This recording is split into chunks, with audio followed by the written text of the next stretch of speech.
My sister is severely autistic.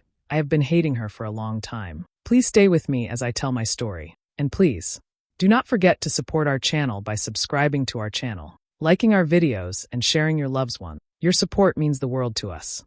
Now to our story. Poke. The blue and red lights bounced off the windows, painting the siding of my parents' house in flashing colors. The sound of radios crackled in the air, mixed with the low hum of voices. I stood on the sidewalk, my hands stuffed into the pockets of my jacket, watching everything like I was outside my own life. On the porch, my mother was hunched over, shaking. She clutched a tissue in one hand, pressing it hard to her mouth, as though that could stop the sobs. My father stood next to her, stiff as a board, his jaw tight, eyes fixed anywhere but me. He didn't say a word. He didn't even flinch when the screen door creaked open and shut behind one of the officers. Through the wide living room window, I could see Rachel. She was on the couch, rocking back and forth, her hands fluttering near her face. Her hair was messy, falling over her eyes, and her legs were tucked under her. The coffee table in front of her was covered in crumbs and half-empty cups. On the floor, near the rug, was a broken wine glass. Dark liquid had soaked into the fibers, spreading like a slow shadow. No one was looking at me, and that was fine. I didn't want their eyes on me yet. The air smelled faintly of damp leaves and the metallic tang of the police car engine. It was almost too quiet, the kind of quiet where you know everyone is thinking the same thing, but no one will dare say it out loud. I stared at my mother's shaking shoulders, at my father's clenched fists, at Rachel's slow, steady rocking, and I thought about how long I had been waiting for this moment. I've hated my sister for years. Tonight, I made sure they'd hate me too. A light breeze tugged at my hair, but my feet stayed rooted to the sidewalk. I could feel the weight of the last 2 decades pressing down on me, the years of being overlooked, the years of pretending that it didn't hurt, the years of watching my parents bend over backward for her while expecting me to be the easy one. Somewhere behind me, a police radio squawked out a string of numbers. Another officer stepped onto the porch, saying something in a low voice to my father. His jaw tightened even more. My mother shook her head, tears sliding down her cheeks. I didn't move toward them. I didn't speak. I just kept standing there, watching, letting the scene burn itself into my memory. Because this night wasn't the start.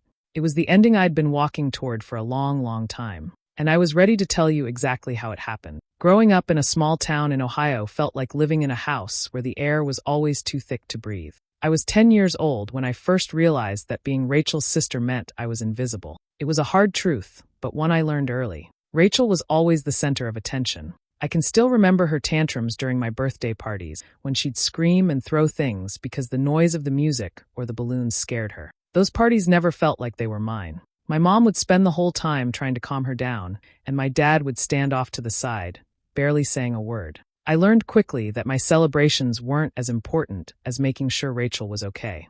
When it was time for school recitals, I would practice for weeks. I'd get excited about showing off my violin solo, but every time the event came, my parents couldn't bring Rachel. She'd have a meltdown at the thought of being around so many people. So I'd go alone, sitting in the back of the auditorium, watching everyone else's families cheer for them. I always felt like I didn't belong there, like I was just another kid filling up space. While Rachel had all the attention, I learned how to take care of myself. I did my homework without anyone asking. I made my own meals, mostly sandwiches and cereal, because that was what I could manage. I cried in my room when I felt overwhelmed, and no one came. I understood that if I wanted anything, I had to take care of it myself. It didn't take long for the resentment to build. I didn't even realize it was happening at first, but one day, when I was 12, I overheard my mom talking to our neighbor. I was sitting by the window playing with my dolls when I heard her voice, soft and tired, saying, "We'd be lost without Rachel. Emily's just easy." That moment hit me harder than I expected. Easy was the word that stuck with me. She didn't say I was capable or strong or independent.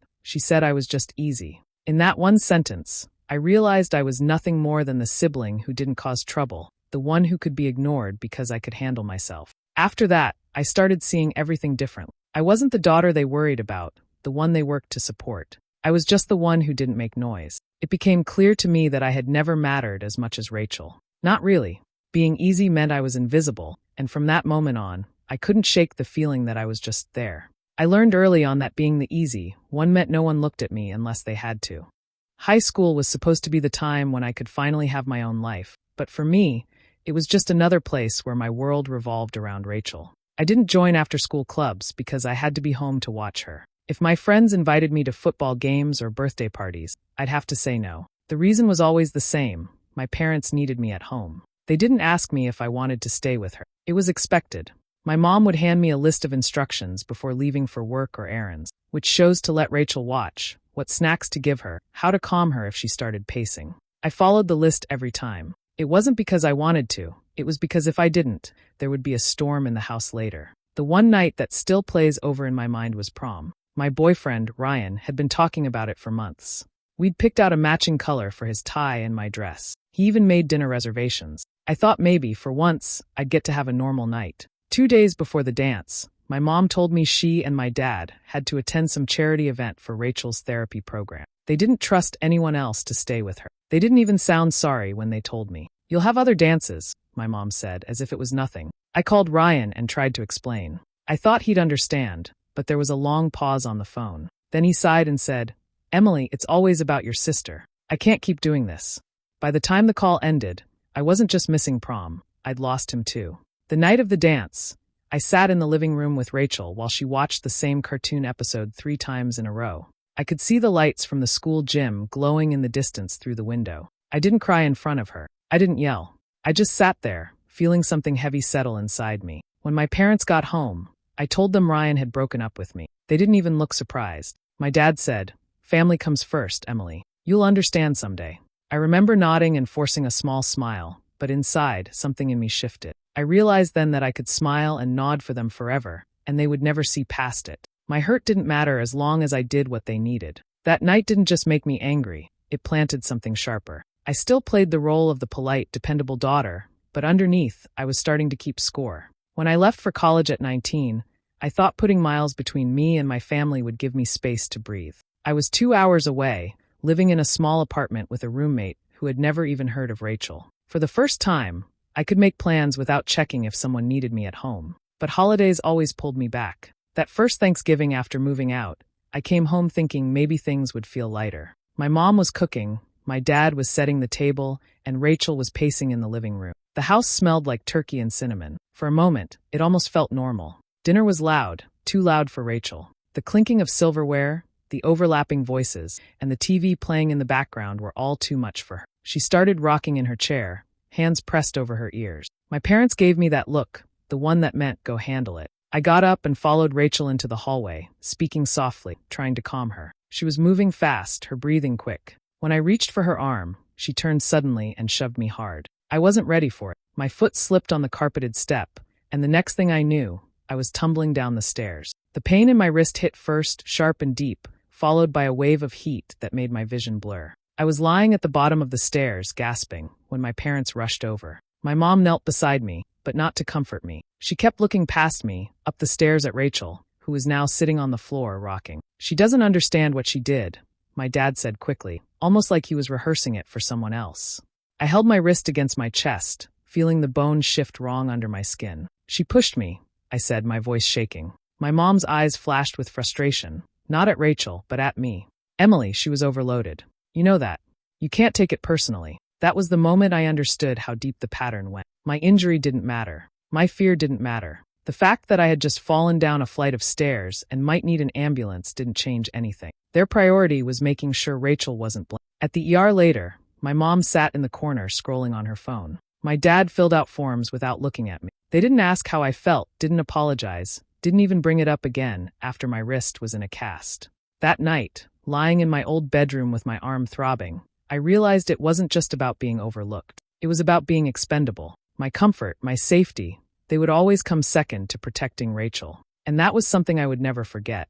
I was 25 when I found out what my parents had done. It wasn't from them. It was from a folded stack of papers I saw on the kitchen counter when I stopped by to visit. They were meeting with their lawyer in the dining room, and curiosity pulled me toward the pages. The first thing I noticed was my name. Then I saw Rachel's. The words blurred for a second before coming into focus. The will had been rewritten. Rachel would inherit the house and almost everything else, savings, investments, even the old family car. My share was so small it felt like an afterthought, just a few lines tucked near the end. I stared at it, my hands going cold. The explanation was written right there, to ensure Rachel's care for the rest of her life. It was as if my parents had decided I wasn't part of that life at all. When they came back into the kitchen, I was still holding the paper. "What is this?"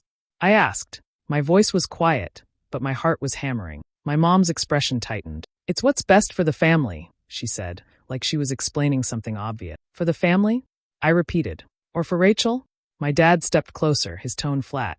You're an adult, Emily. You can take care of yourself. Your sister can't. We have to make sure she's provided for. That's everything you own, I said, my voice shaking. You're leaving me nothing. My mom crossed her arms. Don't make this about money. This is about love. This is about doing the right thing. I laughed, but it came out sharp and bitter. Love? You've made it clear my whole life that I don't count the same way she does. Her eyes narrowed. You sound selfish. You've always had a hard time loving your family the way you should. That sentence landed like a punch. I stood there, the paper still in my hand, and for the first time I didn't try to explain myself. I didn't try to defend anything. I just folded it back up, placed it on the counter, and walked toward the door. Neither of them tried to stop me. The drive home was silent except for the hum of the tires on the road. My mind wasn't racing. It was too calm for that. This wasn't the kind of anger that burned hot and faded. This was something colder, heavier. They had finally told me, without even realizing it, exactly where I stood in their lives. I wasn't part of the family they were protecting. I was just someone they expected to survive on my own, no matter what. By the time I reached my apartment, I already knew I wasn't going to just let it go. They had made their choice, and now I was going to make mine. Once I decided I wasn't going to let things stay the way they were, I started paying closer attention. Not in an obvious way, just enough to learn what I needed. Rachel had a routine for everything. She woke up at the same time every morning, ate the same breakfast, and watched the same shows in a certain order. She needed her medication at exact hours. If something shifted, even slightly, it could set her off. I kept track of every detail, what noises upset her, which foods she refused to eat, how long she could handle being in public before it became too much. Her caregiver, Lisa, had been around for about a year. She was kind enough, but tired. You could see it in the way she sighed when Rachel repeated the same question for the 10th time. I started talking to her whenever I came by, asking questions that sounded harmless. I'd say things like, "Oh, Mom usually lets Rachel skip that pill if she's cranky," even though it wasn't true.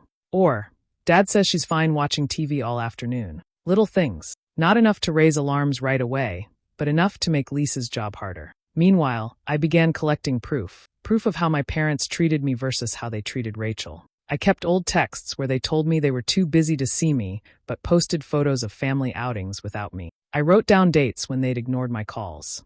I even started digging into their finances, finding small but telling inconsistencies in the trust fund records for Rachel's care. Whenever I visited, I'd notice new things. Bills left unpaid on the counter. Unopened letters from Rachel's doctor. A missed appointment here, a double-charged invoice there. I didn't confront them about any of it. I just kept notes, snapping quiet pictures with my phone. It wasn't about rushing in and exploding. I'd learned enough in my life to know that getting angry too soon only gave them the chance to turn it back on. This time, I wanted it to be airtight.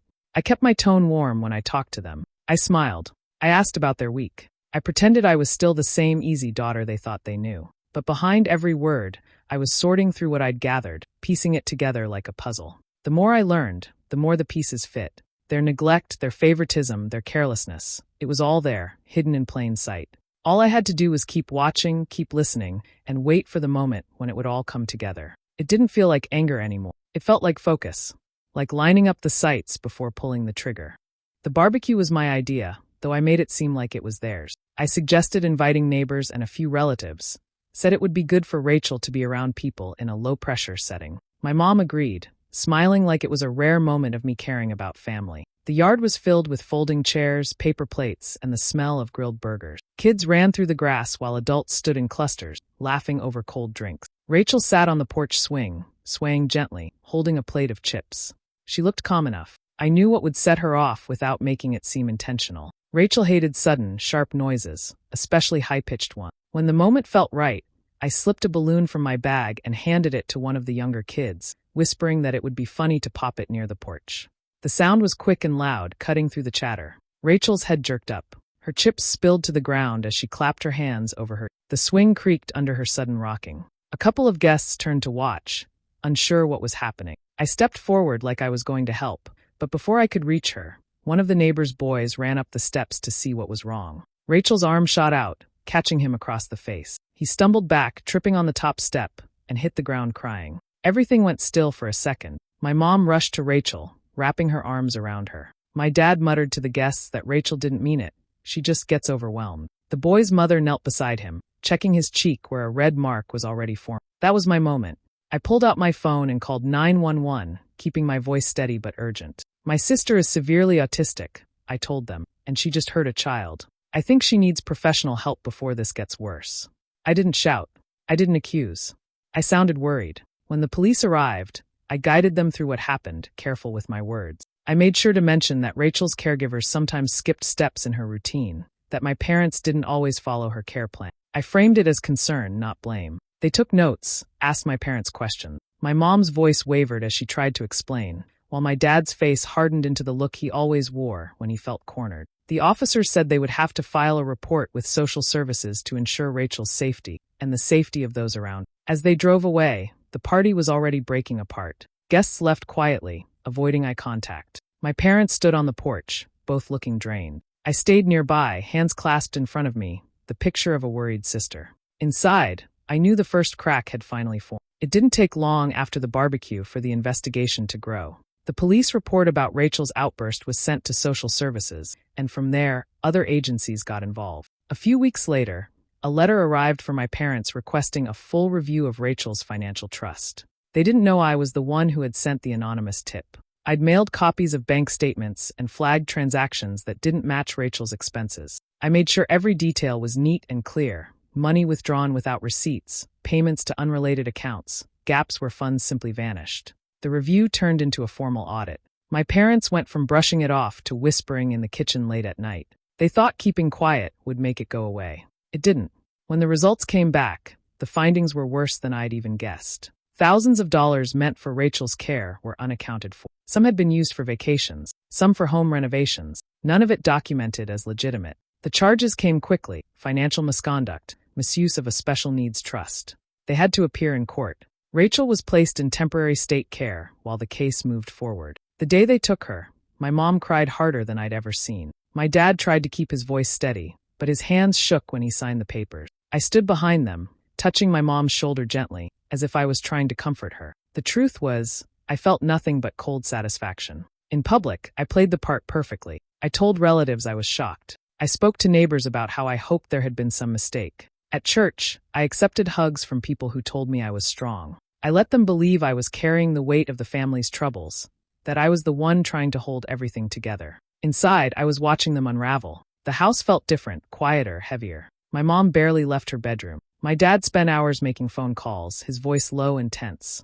Bills started stacking on the counter again, but now there was no trust fund to fall back on. I didn't rush to help. I didn't offer solutions. I just kept my face calm, nodding when they spoke, pretending I was too overwhelmed to do more. The more they sank, the less I felt any pull to save them. It was like watching a tower fall in slow motion. Every piece they'd built to protect themselves was crumbling: money, reputation, control. And for the first time in my life, I wasn't the one losing anything. The sympathy from others made it even easier. Everyone believed I was the good daughter caught in the middle, and I was happy to let them keep believing it.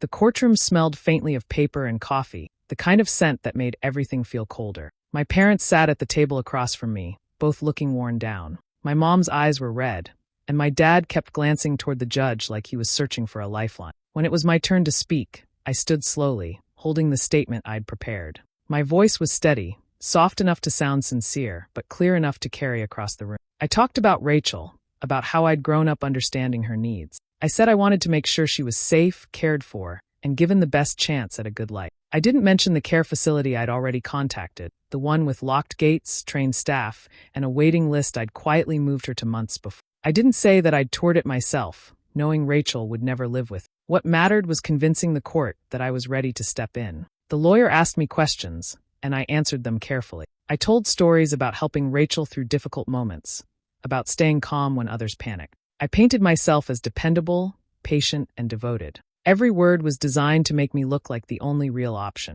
My parents tried to argue. My dad claimed they were the best people to keep Rachel at home, that they'd always done what was right. But when the judge asked about the missing funds, they stumbled. My mom's voice broke as she tried to explain, but it only made them look worse.